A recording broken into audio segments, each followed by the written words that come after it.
Some days you ever wake up, you look in the mirror, it's probably like 10 o'clock, you having a great day. You brush your teeth, you got your favorite bowl of cereal, and you go outside only to be dismutted, only to have that perfect opening, that perfect morning, that perfect day ruined by the likes of a character. See, that's me. That's a struggle that only I can relate to. And as the only person on this earth who can relate to that struggle, I, Super Dr. Professor Malcolm, am gonna break down to you some of the most insufferable pieces of fiction to ever grace the mindscape that we call real life. So we gonna start first and foremost with the greatest victim of all time. Give me Kiriko. Here comes a new challenger.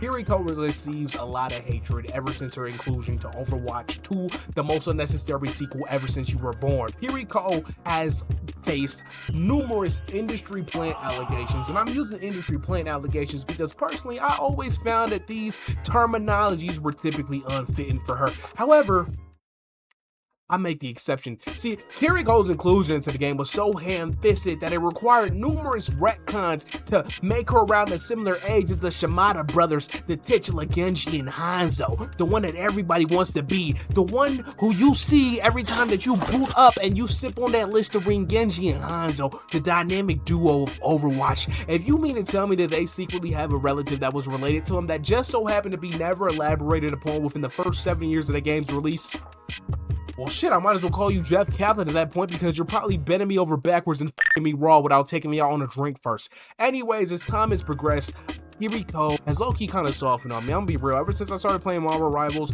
and I've heard her performances as Penny, I was like, man, you know what? Maybe I just had too much unfair hatred for Kiriko. So that's why we gonna replace her with Penny Parker. I've never had a character with a kit design that's supposed to be so asinine and backwards.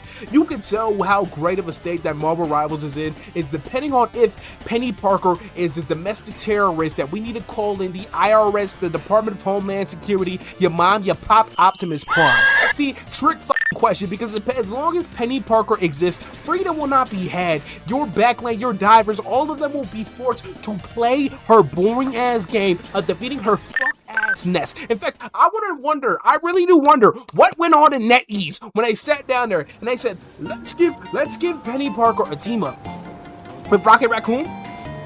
Let's give this Spider Merchant a team up where she gets to be doubly as impressive.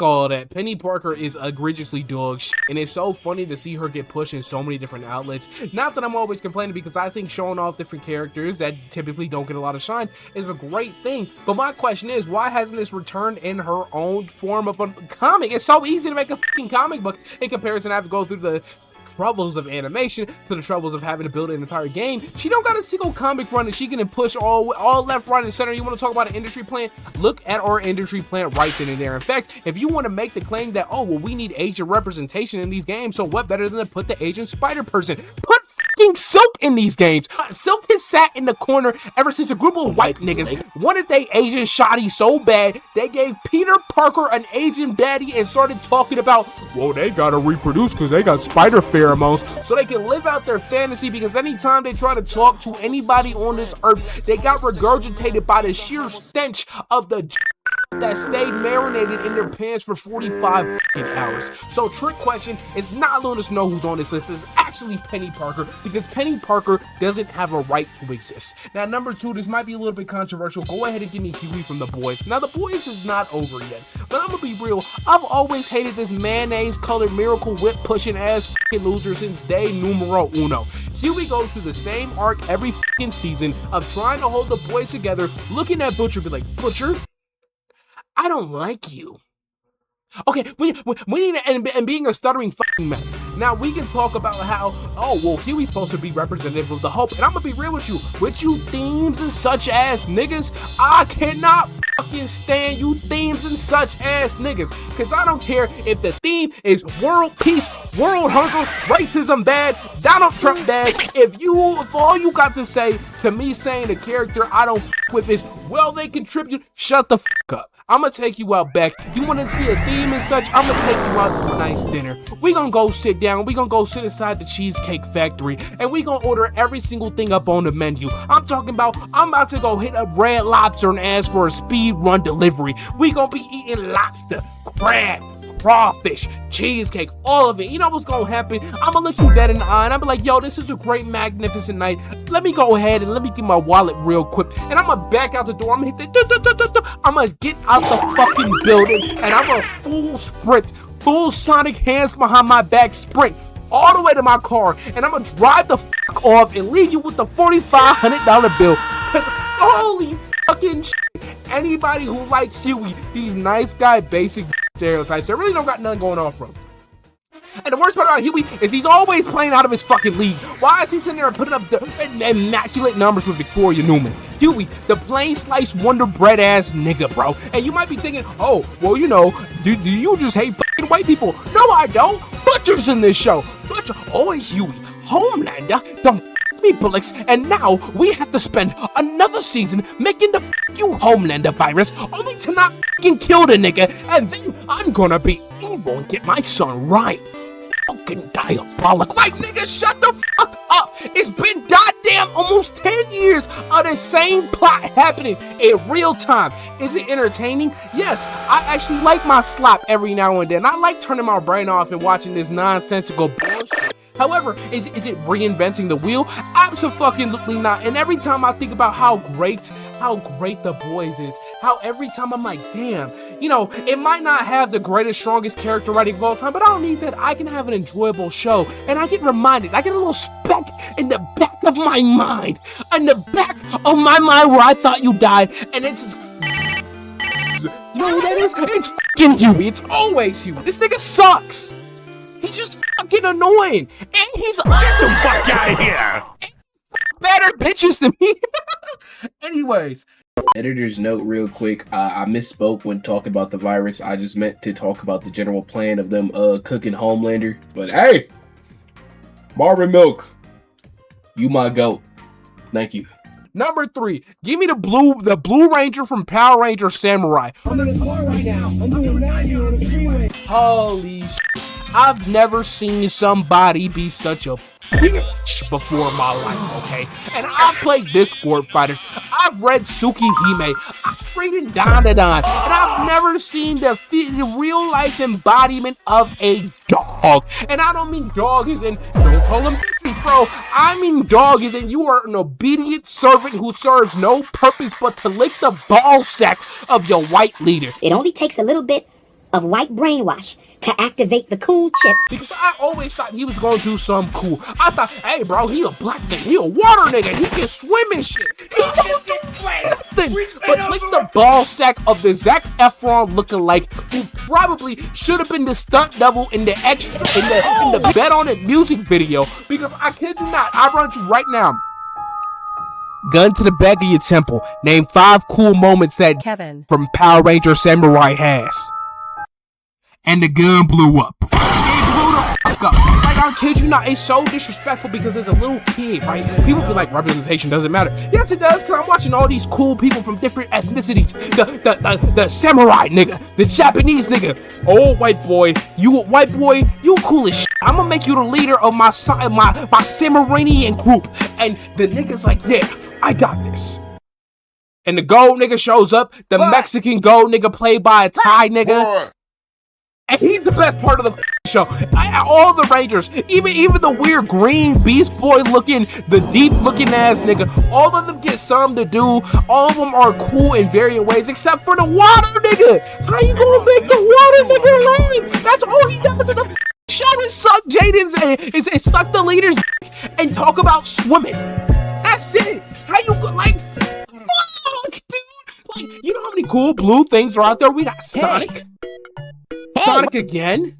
Not Mega Man. Definitely not Mega Man. Blastoise, Froakie, Greninja, all these cool blue niggas, and you got the Blue Ranger, the Blue Black Ranger, okay? And he's f***ing ass.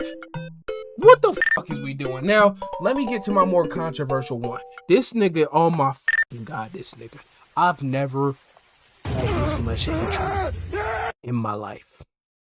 So, not too long ago, I've been reading Bleach, the hit manga by Tite Kubo. And I'm gonna be real with y'all, Bleach is heat. Bleach has probably one of my favorite main characters ever in Ichigo Kurosaki.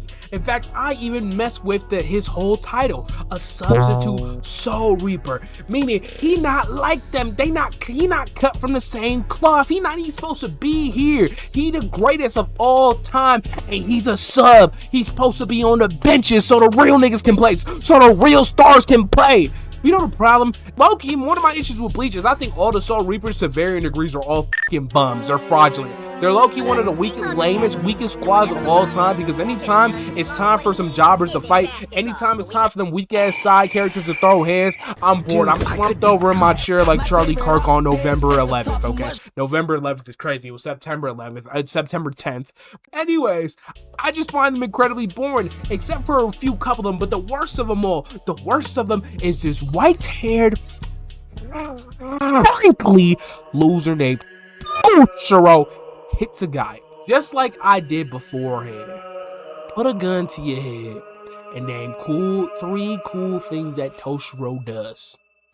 And you know the funny part? He got an ice bankai. His whole power is based off ice. So you think he has to be cool by nature, but somehow these are the hottest fucking ice beams I've ever seen in my life. Cause holy shit, in a franchise full of Mr. Put It On niggas, Toshiro proves that you too can be equally lame. You could be surrounded by a bunch of fire-ass, flagrant people, and none of that coolness and aura is gonna rub off to you. You gonna always look like a bitch. Anytime Toshiro's on screen, I get bored. Anytime Toshiro's on screen, I want to close the manga. Anytime Toshiro's on screen, I wish I was reading Rent a Girlfriend, because at least then I can make the claim that I gave myself a temporary lobotomy so I can enjoy the very rudimentary aspects of that dog-ass story. Toshiro Hitsugaya is the cool resemblance of everything I fucking hate in Bleach. And this nigga's not cool. He got no sauce. You can sit here once again. You could come up and you can talk to me about the themes and such bullshit. And the themes and such of today's lesson is being a bitch-ass, loser-ass, little-ass kid don't mean shit. The coolest thing Toshiro does throughout the entirety of Bleach is a setup by Aizen. Aizen had to give this nigga an ore lob for him to ever have any type of ore, any type of coolness, any type of fucking anything. And you had to get an ore lob from one of the sauciest people of all time. Does that fucking count? That's like looking like a good player because LeBron James gave you an assist from half court. We not talking about that weak ass shot you put up. We talking about the amazing assist from the glorious fucking king of all time. What are we talking about in a whole franchise full of sauced up, swagged up ass people? You got Toshiro hits a weak ass Gaia. Hakeem ass Gaia. Holy shit. I just can't put it into words. In every battle shonen I've ever read, no character gives me a sense of dread when I turn the panel and see their ugly ass fucking face more than Toshiro Hitsugaya. Rangaku, whatever the your name is. I'm so sorry that nigga's your captain. In fact, I feel like Kendrick Lamar anytime this nigga's on screen. You know why? Because all I can think about is, damn, I want to diss this nigga. I want to kill this nigga, bro. I hate Toshiro Hitsugaya. Do I got a reason? Low-key, no. And I don't care. That's it. I'm done. Stop the show. Ironic because the Iceman was a nice man. Now I'm hot and cold. Get the fuck out of here! Hey, Ron, enough with this dude already, Ron. Enough with him. I'm sick of this dude. Yeah, one more thing I forget. Next month, we spinning the blog on this purple piece of shit. I got a clip loaded for this ugly ass nigga. Yeah, I'm about to put this nigga in the fucking dirt. I'm putting this nigga in the dirt. Come down and let me in. Back the window outside. You greet me with a kiss, babe.